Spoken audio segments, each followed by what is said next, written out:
Assalamualaikum warahmatullahi wabarakatuh. Perkenalkan saya Sita Irmalia dari Universitas Pamulang. Di sini saya akan menjelaskan materi mengenai manajemen risiko pertemuan 7, yaitu mengenai manajemen lini dan juga risiko utama yang akan dihadapi oleh perusahaan. Jadi seperti yang kita ketahui, aktivitas penting penghasil pendapatan pada suatu perusahaan bisnis itu biasanya diatur menjadi beberapa unit sesuai dengan tingkat geografis, kelompok, pelanggan, produk, atau suatu kombinasi dari ini semua. Jadi unit-unit bisnis ini kemudian itu biasanya dikenal dengan lini perusahaan. Jadi unit-unit lini ini merupakan mayoritas dari aset dan juga karyawan dalam kebanyakan organisasi dan juga menjadi sumber utama resiko-resiko bisnis, keuangan, dan juga operasional. Lalu apa sih yang dimaksud dengan manajemen lini? Jadi manajemen lini itu bisa diartikan atau memainkan peran penting dalam manajemen resiko perusahaan. Hal ini karena manajemen lini atau biasa disebut unit-unit lini memiliki kontak-kontak terdekat dengan para pelanggan dan juga pemasok. Jadi sehingga aktivitas mereka dalam mengatasi permasalahan resiko bukan hanya akan berdampak pada pengurangan potensi kerugian, tetapi juga pada reputasi perusahaan secara keseluruhan. Makanya manajemen lini itu juga penting diperhatikan dalam suatu perusahaan.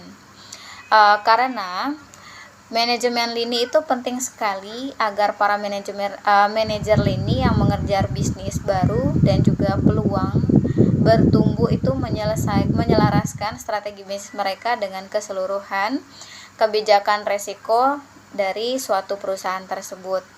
Jadi dalam bab ini kita akan membahas dan juga mempelajari lebih lanjut dan juga mendalam mengenai permasalahan resiko yang dihadapi oleh manajemen lini dalam aktivitas sehari-hari. Yang pertama itu hubungan antara fungsi lini dan juga fungsi resiko. Jadi hubungan yang harmonis antara manajemen lini dan juga manajemen resiko adalah merupakan prasyarat utama bagi suksesnya keseluruhan bisnis dan juga budaya resiko perusahaan. Jadi tantangan bagi perusahaan ini adalah membuat fungsi resiko independen tanpa menciptakan hubungan yang berlawanan antara unit-unit lini dan juga resiko yang lain. Jadi agar tujuan ini berhasil dengan baik, program manajemen risiko perusahaan membutuhkan hubungan yang sehat. Dan yang selanjutnya itu mengenai penyerangan versus pertahanan. Jadi dalam model ini untuk unit bisnis fokus pada memaksimalisasi pendapatan manajemen risiko, berfokus pada meminimalisasi tingkat kerugian. Jadi pola hubungan semacam ini adalah tidak produktif karena memiliki sasaran yang berlawanan satu dengan yang lainnya. Jadi sehingga berpotensi berbahaya. Makanya untuk pola ini tidak disarankan untuk digunakan. Untuk selanjutnya, jadi kita akan membahas mengenai model atau pola mengenai kebijakan dan juga pembuat kebijakan. Jadi unit bisnis ini hanya beroperasi di dalam kebijakan resiko yang dibuat oleh manajemen resiko, dan aktivitas mereka itu dimonitor oleh fungsi-fungsi resiko, audit, dan juga kepatuhan. Dan pola yang ini yang mengenai kebijakan dan juga pembuatan kebijakan itu seringkali digunakan oleh perusahaan besar dan juga yang sudah terdesentralisasi. Jadi fungsi manajemen risiko membuat kebijakan limit-limit risiko itu di mana menjadi adanya batasan-batasan dari unit-unit yang harus beroperasi. Jadi tidak semua model penyerangan atau phase pertahanan di mana hubungan antara fungsi lini dan juga risiko berlawanan. Hubungan di bawah model kebijakan dan juga pembuat kebijakan adalah seperti pemerintah dan juga warga negaranya. Maksudnya adalah manajemen risiko berfungsi sebagai pembuat hukum, terkadang bertindak sebagai penegak hukum, sedangkan fungsi lini memiliki otonomi penuh operasi sepanjang mereka tidak melanggar suatu kebijakan manajemen risiko. Namun biasanya itu terdapat sejumlah kelemahan dengan model ini. Antara lain itu fungsi manajemen risiko itu tidak terlibat dalam operasi harian manajemen lini, dan juga akibatnya dapat kehilangan hubungan dengan bisnis yang biasanya itu berubah-ubah. Sedangkan seiring dengan berjalannya waktu, kebijakan manajemen risiko yang sudah ada itu dapat menjadi ketinggalan zaman, dan juga kebijakan baru terlambat dibuat yang membuat situasi ini semakin memburuk. Jadi jikalau manajemen ini cenderung tidak mengkomunikasikan bahkan menutup-nutupi permasalahan kepada unit dan juga manajemen risiko. Saat ini itu semakin jelas ya bagaimana model ini bekerja itu dampaknya terhadap kinerja perusahaan.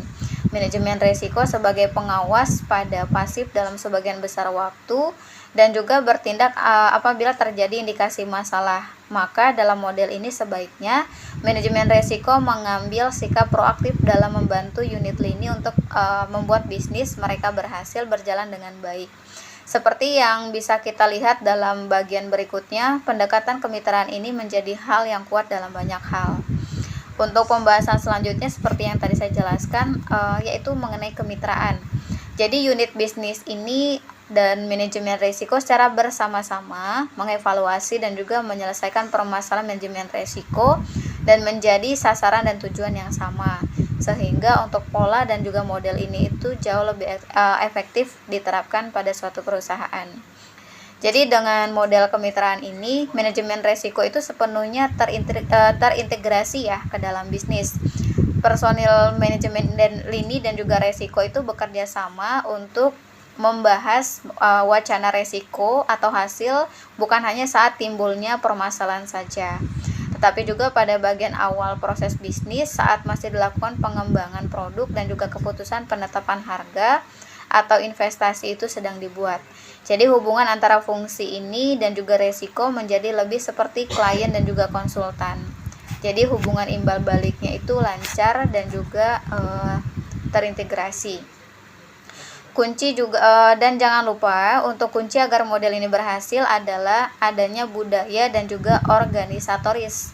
Pertama, manajemen lini itu harus mengenali peran yang penting yang dimainkan manajemen risiko dalam rangka mendukung kinerja jangka panjang. Kedua, unit manajemen risiko juga harus mengenali kebutuhan, memahami dan memberikan respon terhadap kebutuhan bisnis dari semua unit-unit manajemen lini.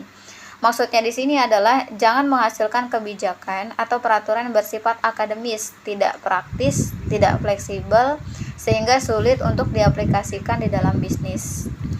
Yang kedua itu kita akan membahas mengenai berbagai hambatan dalam menyelesaikan hubungan manajemen risiko dan juga manajemen lini. Jadi hubungan yang harmonis antara manajemen lini dan juga manajemen risiko itu merupakan prasyarat utama bagi suksesnya keseluruhan bisnis dan juga budaya risiko. Bersama ini akan diuraikan ya berbagai tantangan yang kemungkinan terjadi. Untuk yang tantangan dan juga kemungkinan yang terjadi, yang pertama itu adanya resolusi konflik.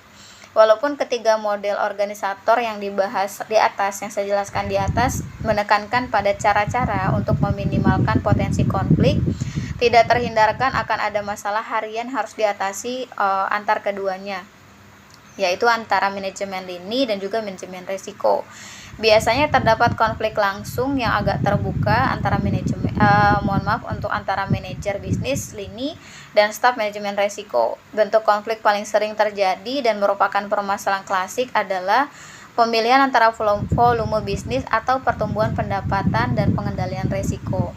Jadi dalam situasi ini terdapat perasaan perlombaan ya antara fungsi staf dan juga unit pada bisnis ini.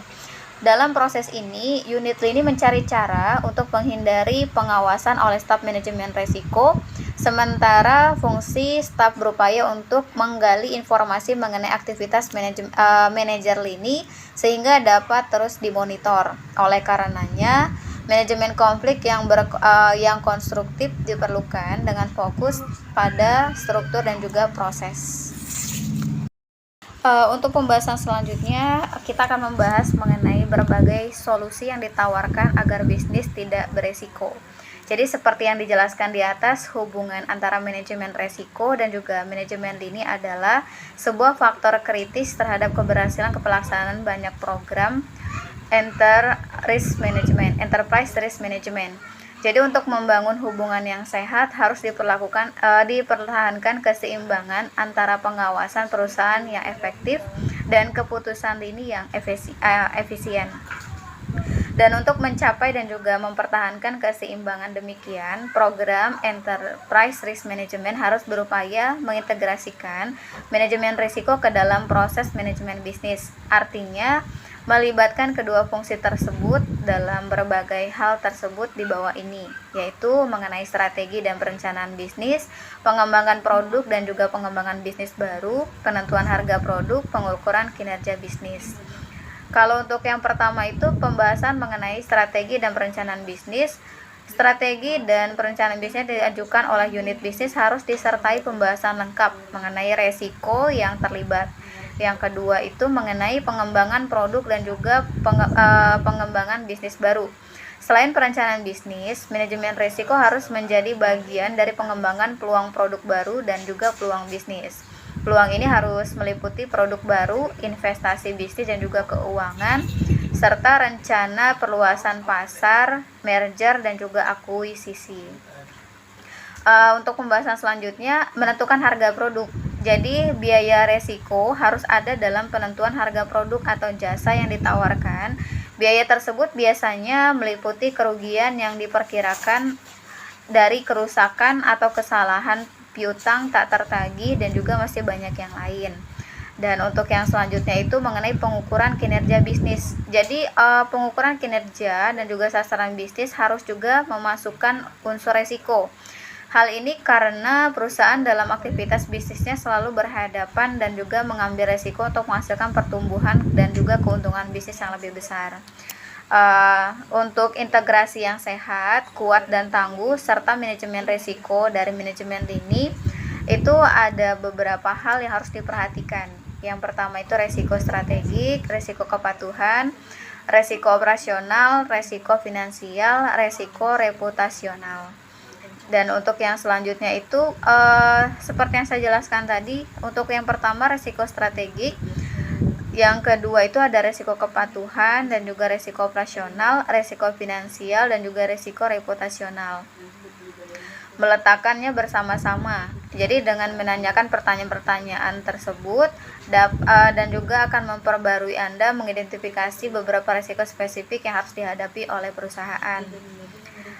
Untuk pembahasan yang selanjutnya yaitu kita harus memperkirakan dampak. Jadi sekarang ketika kita telah memutuskan seberapa sering tiap kejadian resiko, langkah berikutnya adalah memperkirakan dampaknya dengan perusahaan yang kita dirikan. Jadi untuk yang pertama itu kita harus memperhatikan dampak minimum, dampak rendah, dampak medium, dampak tinggi dan juga dampak yang berbahaya. Untuk selanjutnya itu kita harus mengerti langkah berikutnya. Jadi langkah berikutnya adalah dengan memutuskan sebuah rencana untuk mengatasi dari tiap-tiap resiko yang ada, baik jangka pendek maupun jangka panjang. Yang mana yang akan kita fokuskan. Jadi kita harus mengutamakan apa yang harus kita fokuskan terlebih dahulu. Makanya kita harus memahami resiko apa yang akan terjadi baik secara jangka panjang ataupun jangka pendek. Jadi kita harus mengukur terlebih dahulu resiko-resiko yang akan kemungkinan terjadi di masa yang akan datang. Selanjutnya kita akan membahas mengenai pertemuan 8 ya, mengenai transfer resiko. Jadi secara sederhana transfer resiko atau risk transfer adalah pengertiannya ya, tindakan memindahkan resiko yang dibutuhkan untuk memaksimalkan nilai perusahaan dari sebuah perusahaan ke perusahaan yang lainnya. Jadi perusahaan yang lainnya itu yang dimaksud ya, yang kita transfer resiko itu adalah perusahaan yang memiliki kompetensi dalam mengelola resiko. Artinya perusahaan tersebut memiliki tingkat pengelolaan resiko itu yang jauh lebih baik dari perusahaan sebelumnya. Jadi alternatif risk transfer atau biasa disingkat dengan ART atau alternatif dalam mentransfer resiko adalah berbagai cara atau alternatif yang ada yang sering dilakukan perusahaan untuk mentransfer resiko. Jadi tujuan utama asuransi adalah sebagai jaminan penggantian kerugian atas resiko yang mungkin terjadi di masa yang akan datang, baik jangka pendek maupun jangka panjang. Adapun beberapa hal tujuan asuransi adalah sebagai berikut. Jadi tujuan dari adanya asuransi itu untuk mengalihkan sejumlah resiko yang ada pada suatu pihak kepada pihak perusahaan asuransi. Yang kedua itu jaminan ya bagi suatu pihak untuk mendapatkan perlindungan atas segala resiko kerugian yang mungkin terjadi. Dan juga untuk memperkecil potensi kerugian. Artinya ketika ada terjadi suatu resiko, dengan adanya asuransi kita bisa mengklaim, dan dana dari hasil klaim itu bisa kita pergunakan untuk melanjutkan perusahaan ke depan. Artinya tingkat kerugian dana itu tidak terlalu besar. Khususnya itu seperti asuransi jiwa tertentu ya. Asuransi dapat menjadi tabungan karena sebagian biaya premi akan dikembalikan kepada nasabah. Jadi nanti ketika ada terjadi resiko, kita bisa mengklaim dari sisa premi kita sesuai dengan perjanjian dengan pihak asuransi di awal. Sebenarnya masih banyak lagi ya untuk manfaat asuransi. Jadi untuk mendapatkan ganti rugi itu yang utama ya, berarti kan berhubungan dengan finansial. Jadi cara yang paling tradisional yang dilakukan oleh perusahaan dalam mentransfer risiko yaitu dengan mendaftarkan asuransi. Jadi ketika terjadi sesuatu dengan perusahaan yang kita dirikan, kita sudah ada backupan dana dari asuransi. Jadi untuk berbagai jenis asuransi, jadi biasanya asuransi itu banyak bagian. Yang pertama itu yang sudah sering kita ketahui ada asuransi jiwa. Jadi untuk sistem kerja dari asuransi jiwa ini adalah program perlindungan terhadap jiwa nasabah atau klien. Jadi asuransi jiwa ini memberikan proteksi finansial untuk keluarga nasabah. Jadi berhubungan dengan tingkat kematian atau meninggal dunia. Jadi ketika yang tertanggung mengalami resiko kecelakaan atau apapun ke depan yang mengakibatkan meninggal dunia, jadi pihak ahli waris atau keluarga itu bisa mengklaim ke pihak asuransi. Yang kedua itu ada asuransi kesehatan. Asuransi kesehatan sih ini udah paling banyak ya sekarang diminati, karena asuransi kesehatan itu kan memberikan perlindungan kepada nasabah atas kesehatan baik yang berhubungan dengan rawat inap maupun rawat jalan, termasuk biasanya dengan obat-obatan. Jadi manfaat dari asuransi kesehatan itu sangat banyak ya, menanggung biaya akomodasi ruangan termasuk ICU, menanggung biaya obat-obatan selama perawatan, termasuk pemeriksaan diagnostik atau biaya administrasi. Yang selanjutnya itu ada asuransi jiwa berjangka. Nah, mungkin yang masih belum terlalu umum ini tentang asuransi jiwa berjangka. Secara sesuai dengan namanya, jenis asuransi jiwa berjangka ini memberikan proteksi kepada pemegang polis dalam kurun waktu tertentu. Jadi, sistem pertanggungan yang digunakan memiliki masa berlaku. Lain waktu yang ditetapkan di sini mulai dari 5 tahun. Biasanya untuk asuransi jiwa berjangka itu ditetapkan minimal banget itu 5 tahun, 10 tahun atau 20 tahun. Sesuai dengan penawaran atau pilihan dari klien yang di awal ya. Jadi karena adanya masa kontrak yang tidak berlaku lagi setelah jatuh tempo, maka asuransi jiwa berjangka itu tergolong paling terjangkau karena untuk biaya preminya juga itu biasanya lebih murah, mulai dari 250.000 per bulan. Meski murah, tapi penanggungan yang diperoleh oleh pihak tertanggung atau pemegang polis itu tidak perlu diragukan karena jumlahnya itu sudah sangat banyak, bahkan juga bisa mencapai miliaran rupiah. Kekurangannya premi yang telah dibayarkan bisa hangus. Kekurangan dari perusahaan asuransi jiwa berjangka ini adalah untuk premi yang sudah dibayarkan itu bisa hangus jika tidak ada klaim selama kurun waktu atau tahun yang tadi dipilih. Misalkan dalam jangka waktu 5 tahun sudah membayar premi tapi tidak ada klaim apapun, maka premi yang dibayarkan selama 5 tahun tersebut bisa hangus. Yang selanjutnya itu ada asuransi jiwa seumur hidup. Nah, kalau yang tadi berjangka ada masa waktunya, kalau untuk asuransi jiwa seumur hidup ini tidak ada masa waktunya. Jadi bisa dikalkulasikan ya, jumlah ini tidak banyak, apalagi dengan adanya pemotongan pajak. Jadi keuntungan dari premi asuransi ini tidak akan hangus ketika tidak ada klaim. Jadi sehingga dapat diambil secara keseluruhan apabila masa kontrak berakhir. Untuk pembahasan yang selanjutnya masih mengenai seputar asuransi. Asuransi ini sebenarnya untuk di era sekarang itu sangat penting ya. Mungkin ada beberapa yang masih menyepelekan tentang pentingnya asuransi. Jadi dengan kita ikut asuransi, misalnya seperti yang saya jelaskan di atas, asuransi jiwa, asuransi kesehatan, itu sangat penting karena buat jangka panjang. Jadi ketika terjadi sesuatu dengan kita dengan hal-hal yang tidak diinginkan, maka kita setidaknya itu bisa mengurangi sedikit kerugian dengan finansial hasil klaim dari asuransi tersebut. Selain itu juga, mungkin kita semua udah pada tahu untuk asuransi juga mengenai asuransi pendidikan, asuransi kendaraan, dan juga asuransi yang lain. Asuransi pendidikan juga sangat penting karena buat masa depan baik putra-putri kita ke depannya. Kalau untuk asuransi kendaraan, namanya kita hidup sosial, kita kan selalu beraktivitas. Jadi terkadang kita sudah berhati-hati, namun orang yang di samping kiri kanan kita itu tidak berhati-hati. Nah, jadi ketika kita sedang beraktivitas di luar, kemudian kendaraan kita itu mohon maaf baik kita sendiri kecelakaan ataupun dicelakai oleh orang lain, kita bisa mengklaim untuk perlindungan atau biaya ganti rugi dari kendaraan kita tersebut. Sebelumnya itu mengenai yang tadi saya jelaskan mengenai manajemen lini dan juga resiko utama yang harus dihadapi oleh perusahaan, dan juga mengenai transfer resiko. Jadi transfer resiko itu ya tadi seperti yang kita bahas, salah satunya itu adalah dengan mendaftar asuransi, baik asuransi jiwa, kesehatan, asuransi jiwa berjangka maupun sumber hidup. Jadi setidaknya itu bisa meminimalisir tingkat kerugian finansial yang akan kita hadapi dalam jangka panjang. Sebelumnya mohon maaf apabila penjelasan saya masih ada yang kurang-kurang atau kurang jelas, atau mungkin dari penguasaan materinya itu sangat kurang memahami.